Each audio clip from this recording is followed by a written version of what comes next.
से गांव में एक गरीब लड़का रोहन रहता था। उसके पास पहनने के लिए अच्छे कपड़े नहीं थे और खाना भी मुश्किल से मिलता था, लेकिन उसके दिल में एक अनोखी दया और करुणा थी।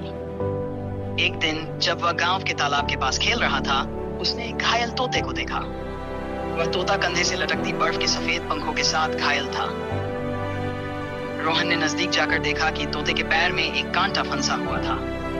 उसने सावधानी पूर्वक कांटे को निकाला और तोते को घर ले आया।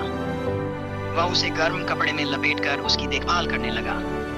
हर दिन वह उसे पानी और दाना देता और धीरे धीरे तोता स्वस्थ होने लगा। एक सप्ताह के बाद तोता पूरी तरह से ठीक हो गया। जब वह उड़ा तो उसने रोहन के पास आकर उसकी चोंच से उसकी अंगुली चूमी।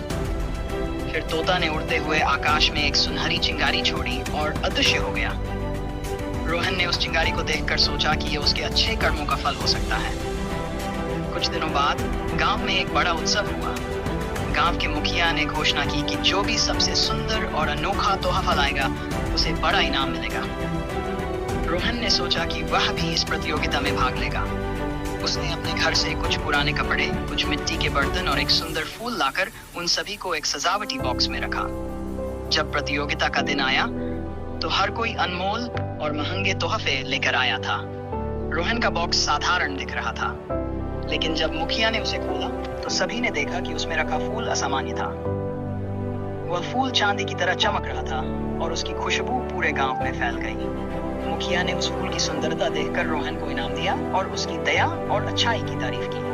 रोहन को उन सभी पुरस्कारों की खुशी नहीं थी, लेकिन उसकी आंखों में एक खास चमक थी। गांव वालों ने उसे आदर और प्रेम दिया।